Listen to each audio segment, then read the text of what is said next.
হাসান আর হুসাইন ফুরাত নদীর পার দিয়ে যাইতাছে, দেখে এক বুড়ায় অজু করে, কিন্তু অজু উল্টাপাল্টা করতেছে। এখন যদি হাসান হুসাইন বাচ্চা মানুষ যায় যদি বলে চুল দাড়ি পাকছে, অজুটা পারেন না, বুড়া শর্মিন্দা হয়ে যাবে, কষ্ট পাবে। হাসান হুসাইন বয়োবৃদ্ধ লোকটার পাশে দাঁড়িয়ে বলে, আপনাকে রাসূলের দরবারে বসা রেখেছি, আমরা দুই ভাই নামাজ পড়ব, ওযু করব, কিন্তু আমাদের ওযুটা আপনার মতো বয়োবৃদ্ধ মানুষকে একটু দেখাইতে চাই, আপনি ভুল ধরে দিবেন। দুই ভাই মিলা ওযু করছে, বুড়ার চোখের পানি গড়ায় গড়ায় পড়তেছে, হায় রে আমি কি ওযু করি, নবীর দৈহিত্রের ওযুর ভেতরে নবীর ওযুর রং দেখা যায়, আসলে আমি যে ওযু করি আমার ওযুগুলো তা আসলে হয় না, পানি ফুরাতের পানি একাকার হচ্ছে। ওযু শেষ হয়ে গেলে দুই ভাইকে জড়ায় ধরে বলে, এইভাবে মানুষ মানুষের ইসলাহ করতে হয়, এমন আদর্শ তোমার নানা তোমাদের শিখাইছে, এ কারণেই তো তোমরা সাইয়্যিদা শাবাবি আহলিল জান্নাহ, তোমরা জান্নাতীদের সর্দার। এ সংশোধন করেছে, কিন্তু উদউ ইলা সাবিলি রাব্বিক বিল হিকমা ওয়াল মাউইজাতিল হাসানা, হইতে পারে একটি কথা কিন্তু বড় হিকমতের সাথে বলেছে। তবে সব সময় হিকমত বাক্য কান দেয় না, কখনো কখনো কিছু কথা গর্জন দিয়ে বলতে হয়, কখনো কখনো তেল মাখাইলেই হয় না, রাজপথে অস্ত্র নিয়ে দাঁড়িয়ে যেতে হয়, পরিবেশ বুঝে ওয়াজ করতে হয়। হিকমতের ওয়াজ শেখ হাসিনার লগে করবা, আর বর্তমান সরকার যে বয়ে রয়েছে তার লগে হিকমতের ওয়াজ করবা। হিকমতের ওয়াজ করে তাদের শিক্ষা কমিশনের ইসলাহ করতে পারবা না, হিকমতের ওয়াজ করে তাদেরকে তুমি সুবুদ্ধি দিয়া এগরে দিয়া ধর্মের কাম করাইতে পারবা না, যতক্ষণ না পর্যন্ত এটা হুঁশিয়ার সংকেত শক্ত করে বলে না দিবা, ভেজাল করবা না, হাসিনার মতো বিদায় করে দিব, এটা যতক্ষণ না বলবা ততক্ষণ পর্যন্ত সোজা অঙ্গুলিতে ঘি উত্তোলন হবে না। অবশ্যই নরম কথা, হিকমতের কথা, দাওয়াতের আদাব, কিন্তু কখনো কখনো দাওয়াতের স্টাইল পাল্টায়, কখনো দাওয়াত হয় মুখ দিয়া কলম দিয়া, কখনো হয় খোলা তরবারি হাতে লইয়া, সুতরাং নসিহা তো নসিহা, যদি কেউ গ্রহণ করে তো অল্প নসিহা নাজাতের কারণ হয়ে যায়। আলাইহি ওয়াসাল্লাম بلغوا عني ولو آية أو كما قال عليه الصلاة والسلام اللهم صل على محمد وعلى آل محمد كما صليت على إبراهيم وعلى آل إبراهيم إنك حميد مجيد اللهم بارك على محمد وعلى آل محمد كما باركت على إبراهيم وعلى آل إبراهيم إنك حميد مجيد بلغ العلا بكماله كشف الدجى بجماله حسنت جميع خصاله صلوا عليه وآله দারুল উলুম মাদ্রাসাতুস সুফা আল ইসলামিয়া আয়োজিত চতুর্থ বার্ষিক ওয়াজ মাহফিলের মোহতারাম সদর, মোহতারাম সভাপতি, উপস্থিত হযরত বুজুর্গ উলামায়ে কেরাম, সম্মুখপানে সমবেত দিন প্রিয়, ইসলাম প্রিয়, দিনদার ইমানদার মুমিন মুসলমান ভাইয়েরা, পর্দার আড়াল থেকে আলোচনায় শামিল মা বোনেরা, আল্লাহর দরবারে শুকর, আল্লাহ তাআলা এই বৃষ্টি কাদার ভেতরেও দ্বীনি নসিহতের একটি আয়োজনে ওলামাদের সোহবতে আমাদের আল্লাহ তাআলা আসার বসার তৌফিক দান করেছেন। কালিমাতুশ শুকর পড়ি, শুকরিয়া আদায় করি, জবান খুলে ভক্তি ভরে মোহাব্বতে সমস্বরে আওয়াজ করে বলুন আলহামদুলিল্লাহ। আমাদের খাসলত হলো আমরা অনেক বলতে পছন্দ করি, আমাদের একটি খাসলত হলো আমরা অনেক শুনতে পছন্দ করি। কিন্তু আল্লাহর রাসূল সাল্লাল্লাহু আলাইহি ওয়াসাল্লামের একটা গুণ, একটা কামাল হলো আল্লাহর নবী কম কথা বলতেন। নবী আলাইহিস সালাতু ওয়াস সালাম অল্প বলতেন, কিন্তু এর ভেতরে এক সাগর প্রবাহিত হইত। কথা থাকতো অল্প, কিন্তু এর ব্যাখ্যা থাকতো অনেক বেশি। এ কারণে আল্লাহর রাসূল সাল্লাল্লাহু আলাইহি ওয়াসাল্লাম বলেন, আল্লাহর নবী বলেন, বাল্লিগু আন্নী ওয়ালাউ আয়া। আল্লাহর নবী বলেন যে আমার পক্ষ থেকে একটি আয়াত হলেও কারোর কাছে তোমরা পৌঁছায় দাও। নবীজির একটি কথাও যদি উম্মত আরেকজনের কাছে পৌঁছে দেয়, তাহলে নবীজির একটা কথার মধ্যে অনেক মূল্যবান নসিহা লুকিয়ে থাকে। কারণ নবীজির গুণ হইল নবীজি জাওয়ামিউল কালিম। নবীজি বলেন অল্প, কিন্তু এর মর্মার্থ থাকে অনেক বেশি বিস্তৃত। যেমন আল্লাহর রাসূল সাল্লাল্লাহু আলাইহি ওয়াসাল্লামের কাছে এক সাহাবী নবীর কাছে আসছে। আয়েশা সাহাবী বলে, আউসিনি ইয়া রাসূলুল্লাহ, ও আল্লাহর নবী আপনি আমাকে উপদেশ দেন, নসিহত করেন, আপনি আমাকে একটু ওসিয়ত করেন। তবে ওসিয়তের ক্ষেত্রে আল্লাহর নবী বলেন, সাহাবী আল্লাহর নবীকে বলতেছেন, ওয়ালা তুকসির আলাইয়া, নসিহতটা ছোট করে বলুন, বেশি বড় করে করবেন না। আল্লাহর রাসূল সাহাবীকে বললেন, লা তাগজাব, রাগ করো না, রাগকে কন্ট্রোল করো। কথাটা অতি সামান্য একটি শব্দ, নবীজির নসিহত শেষ হয়ে গেল। সাহাবী এইটাকেই নিজের জীবনের পাথেয় বানায় নিয়ে চলে গেল। বক্তব্য হলো, রাসূল তো একটা শব্দ বললেন, লা তাগজাব। এই শব্দের পেছনে কত বড় আদর্শ লুকিয়ে আছে এটা দেখার বিষয়। নবীজি তো জাওয়ামিউল কালিম। মানব জীবনে যত গুনাহ মানুষ করে, সব গুনাহ দুই কারণে করে। মানুষের জীবনে যত অপরাধ আছে, সকল অপরাধের মূল উৎস দুইটা। একটা হলো শাহওয়াত, অর্থাৎ মজা। মানুষ একটা স্বাদ আর মজার কারণে গুনাহ করে। শুধুই মাত্র একটু ভালো লাগা, স্বাদ পাওয়া প্রবৃত্তির একটা চাহিদা। এই চাহিদার কারণে মানুষের জীবনে হাজার হাজার গুনাহ সংগঠিত হয়। আর মানুষের জীবনের বাকি অর্ধেক হাজারো গুনার উৎস হলো তার রাগ। অর্থাৎ কেউ কাউকে গালি দিছে, রাগ করে দিছে, মাথায় বাড়ি দিছে, রাগ করে দিছে, মিথ্যা মামলা দিছে, রাগ করে দিছে, কারোর ঘরে আগুন দিছে, রাগ করে দিছে, কারোর ব্যবসায়িক ক্ষতি করে ফেলেছে, রাগের বশবর্তী হয়ে গেছে, ছোট বড়র সাথে বেআদবি করেছে, রাগ করে করেছে, ছাত্র উস্তাদের সাথে বেয়াদবি করছে, রাগ করে, বাপ সন্তানের সাথে তেজ্যের সম্পর্ক হয়ে গেছে, রাগ করে, সন্তান বাবাকে কষ্ট দিয়েছে, বাবার সাথে বেয়াদবি করেছে, রাগ করে, বিবি তার স্বামীকে কষ্ট দিয়েছে, রাগ করে, স্বামী অর্ধাঙ্গিনী বিবিকে তালাক দিয়ে ঘর থেকে বের করে দিয়েছে, রাগ করে। এরকম হাজারো অন্যায় সংগঠিত অপরাধের উৎস হবে মানুষের গুসা। মানুষের রাগটাই এই অপরাধগুলোর উৎস। আল্লাহর রাসূল সাহাবীকে বললেন, লা তাগজাব, রাগ করো না। তার মানে হলো নবীজি তাকে অর্ধেক গুনাহ না করার সম্বল, অর্ধেক গুনাহ থেকে বেঁচে থাকার সম্বল নবীজি নিজের সাহাবীর হাতে তুলে দিয়েছে।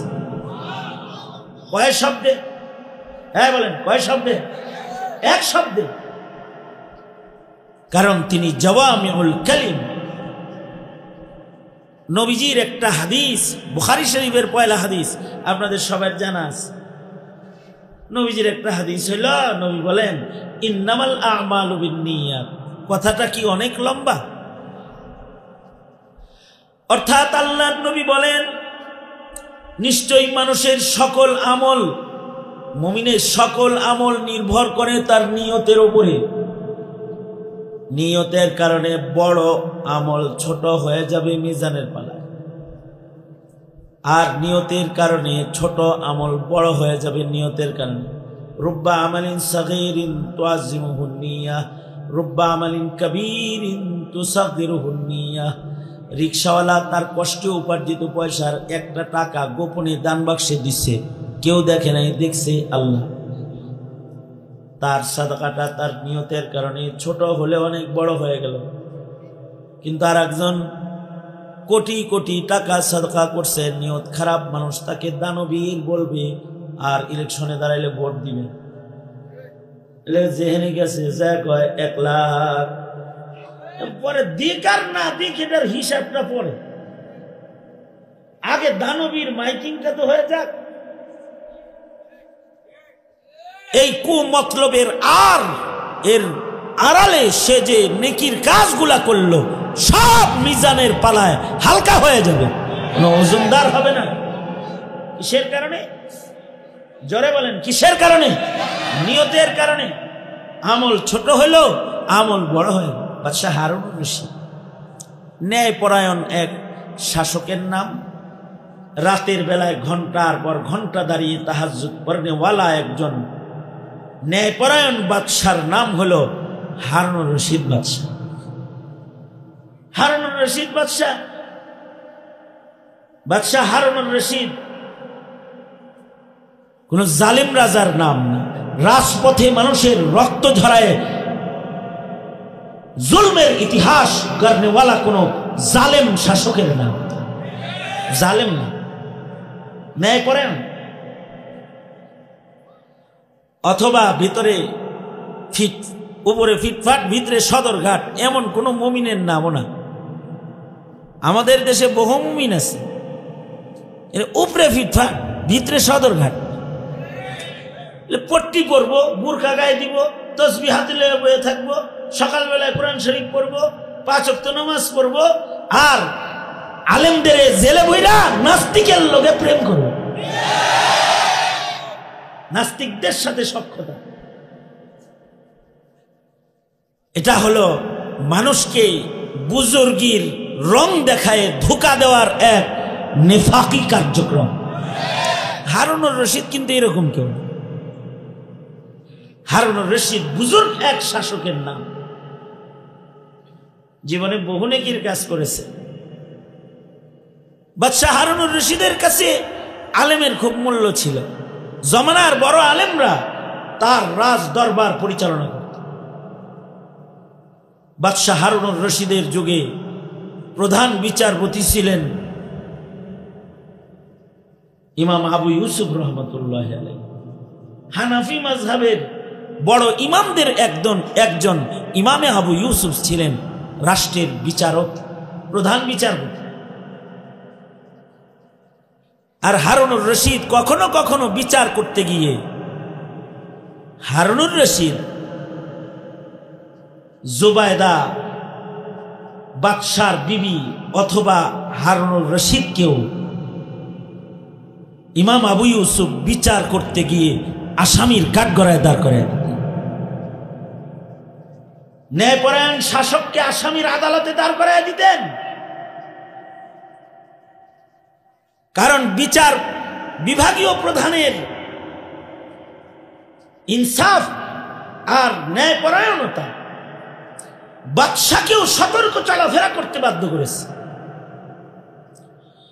এই জামানার শাসক হলো বিচারপতি বানায় এমন দেখা যেটারে কানে ধরে উঠান যায়, বসান যায়, যেটাকে দিয়া নিজের দলের অপরাধীকে মুক্ত ছেড়ে দেওয়া যায়, আর নির্দোষকে তালাবদ্ধ করে দেওয়া যায়, তাকে শাসক বানায় বসে। হারুনুর রশিদের কোন ফালতু শাসকের নাম না, ইতিহাসের পাতায় তার নাম স্বর্ণাক্ষরে লেখা আছে। একবার হারুনুর রশিদ নিয়ত করলে একটা মসজিদ বানাইব, একাই একটা মসজিদ বানালো। মসজিদের নির্মাণ শেষ হয়ে গেলে স্বপ্নে দেখে 2 ফেরেশতা বলে, হারুন তুমি যে মসজিদ বানাইছো, আল্লাহ তোমাকে যে জান্নাতটা মসজিদের বদলায় দিছে, এটা একটু দেখবা না, চলো যাই। তো স্বপ্নে নিজের জান্নাত দেখতে গেছে। জান্নাত যে দেখতে গেছে, যে দেখে দুইটা জান্নাত, একটার উপরে হের নাম লেখা, আর একটার উপরে হের এক মিস্ত্রির নাম লেখা। মসজিদ বানাইলাম আমি, আমার জান্নাতের মতো আর এক জান্নাতে মিস্ত্রি কে রে? কি কারণে জান্নাত পাইল রে? ঘুমায় গেছে। সকালবেলা এই মিস্ত্রিরে ডাকছে, আয় কিরে মসজিদ বানাইলাম আমি, তুই কি কোনো সাদকা করছিলে নাকি আমার মসজিদে? কয় হ্যাঁ, আমার বাড়িতে কূপ খনন করে মাটির নিচ থেকে, পৈতৃক ভিটার মাটির নিচ থেকে মরমর পাথরের একটা টুকরা বের হয়েছে, যেই পাথরের রং কালার আপনার খরিদ করা মরমর পাথরের সাথে বড় মিল।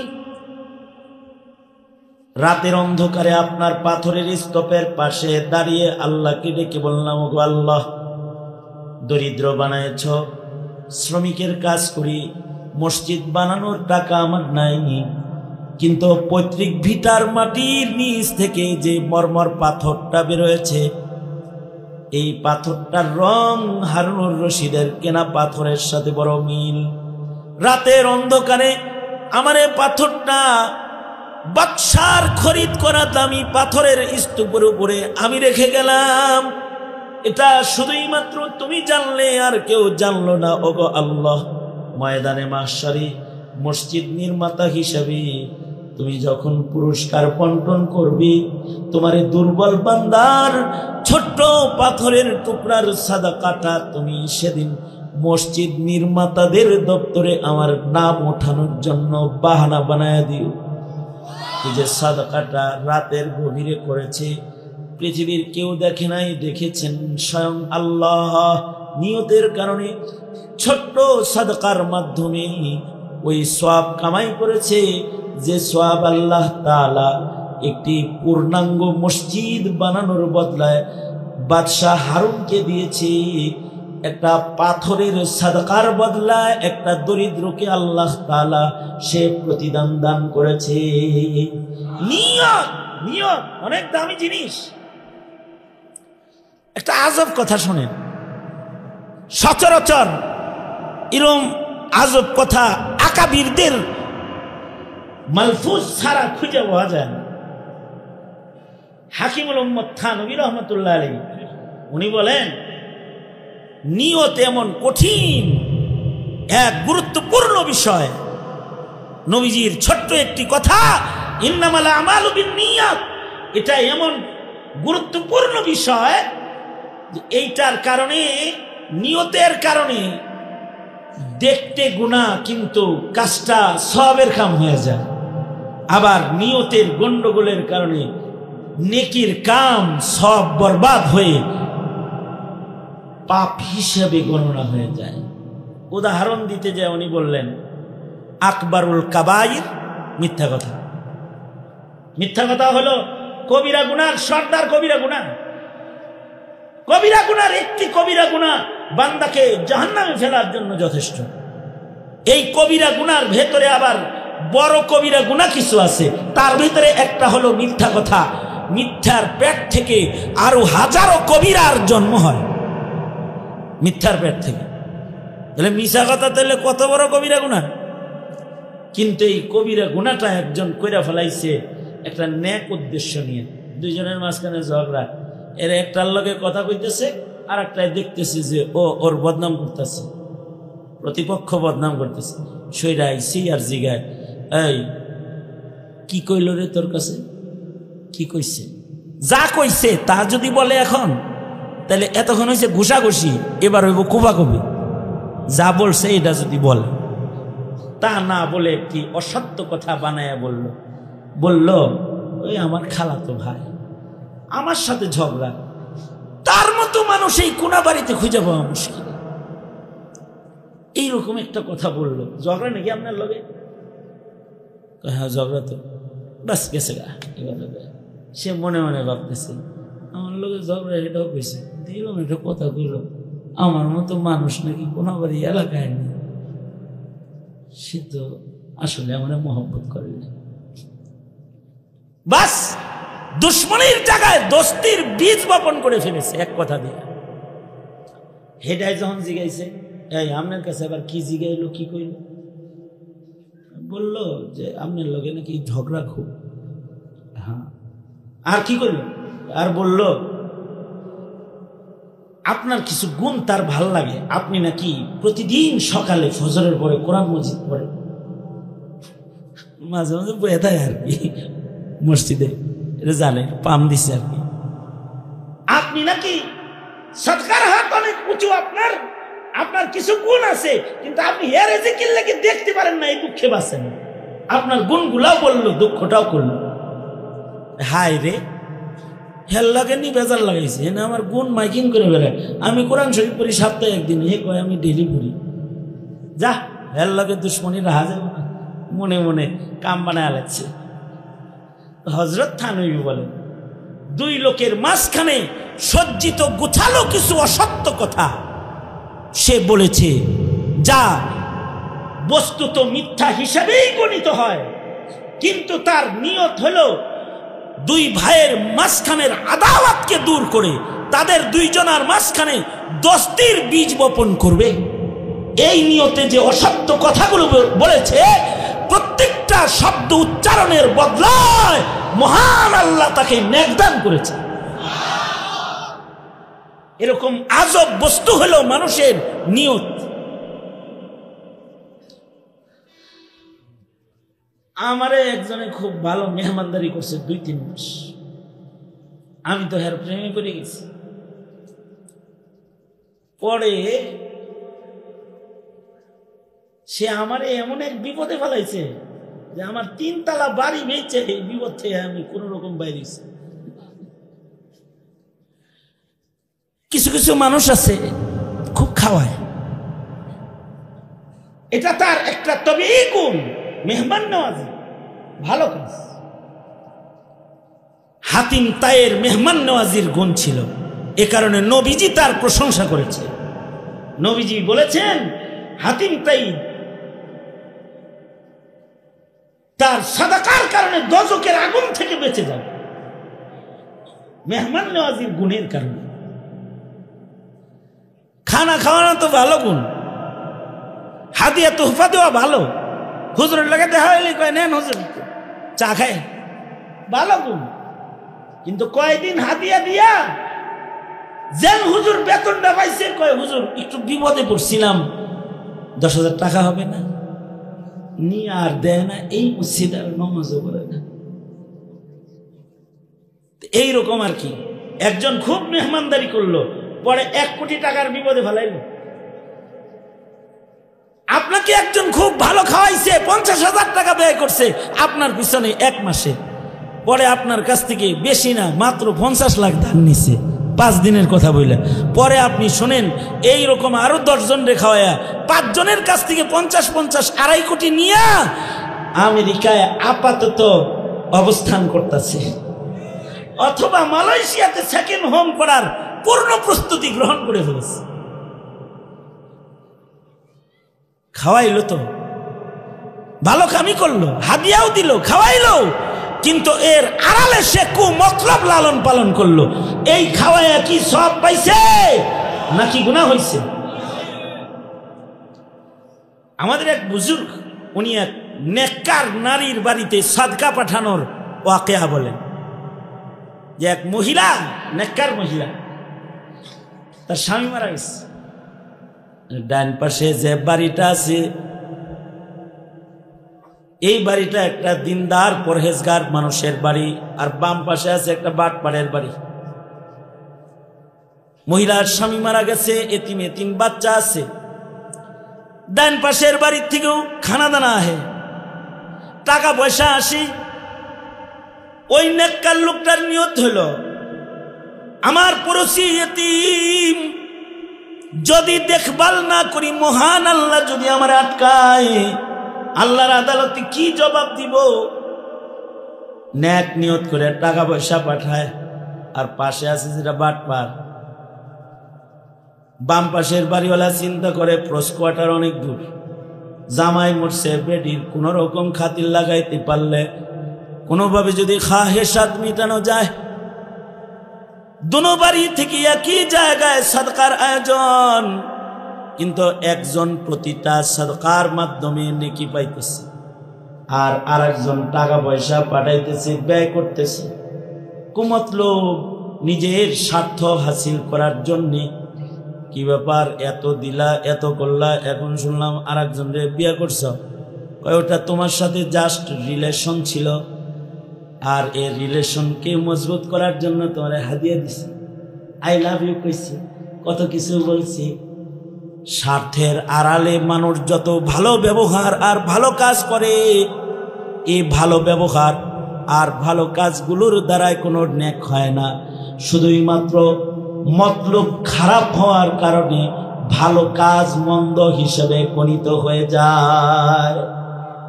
নবীজি তো বড় ছোট্ট করে বলেছেন ইন্নামাল আমালু বিন্নিয়াত, কিন্তু নবীজির এই ছোট্ট নসিহার আড়ালে হাজারো আদর্শ লুকিয়ে আছে। এ কারণে আমাদের বাচ্চাদেরকে 1 নম্বর হাদিস শরীফ শেখানো হয়। 1 নম্বর হাদিস শরীফ আখলি কি, হ্যাঁ 1 নম্বর হাদিস শরীফ হলো বেতর ভালো করো, তো তোমার অল্প আমল নাজাতের জন্য যথেষ্ট হয়ে যাবে। মক্তবের বাচ্চাকে শিখাইছে বাল্লিগু আন্নি ওয়ালাউ আয়া, নবীজির একটি কথা হলেও পৌঁছে দাও, কারণ নবীর ছোট্ট একটি কথার ভেতরে হাজারো আদর্শ লুকায় আছে। এই কারণেই নসিহত শুনতে হয়, এ কারণেই ওয়াজও শুনতে হয়, এ কারণেই তালিমও করতে হয়। হাদিসের তালিম হইতেছে বসতে হয়, শুনতে হয়, কারণ একটি কথা অনেক সময় হিদায়াতের দরজা খুলে দেয়। লম্বা হওয়া জরুরি না, ছোট হইলেও সমস্যা নেই। যেমন আজকে আমার লম্বা ওয়াজ করার কোনো নিয়ম নেই, কারণ অনেকগুলা, আমি নিজেই অসুস্থ, কথা বলতে আমার কষ্ট হইতেছে।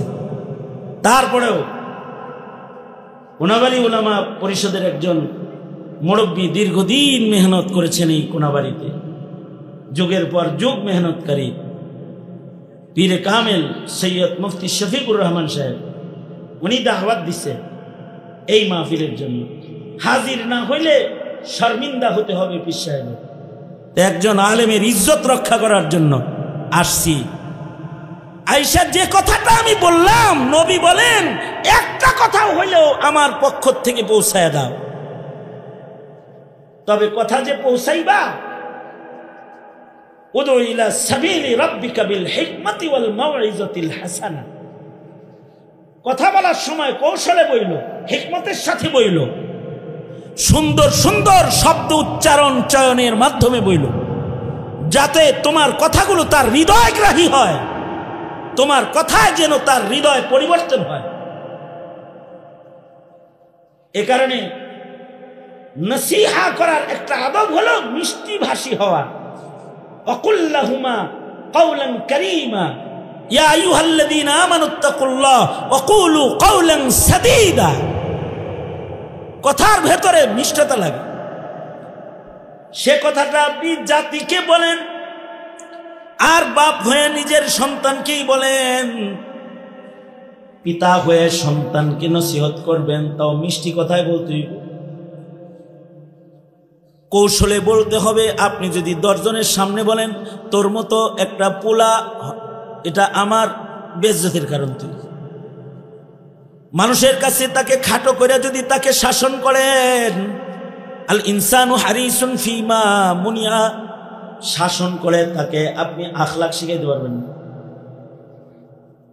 আর আমাদের উস্তাদরা করে কি, আর খুব দুষ্টামি করতাম তো হুজুর ডাকিয়া নিয়ে আর এক হুজুরের কাছে বলতো, ও তো আমার খাদেম, তো খুব ভালো ছিল, ফাইন, কোনো দুষ্টামি করে টরে না, তকবীরে উলার সাথে নামাজ পড়ে, হুদাই বানায় বানায় কইতাছে। আমি চিন্তা করতেছি হুজুর যেভাবে গুণগান গাইতেছে, এর উল্টা চললে সামনে বেজাল আছে। গুণগুলা বললো, দোষগুলা যদি এভাবে বলে দেয়, মানিজ্জত সব চলে যাইব।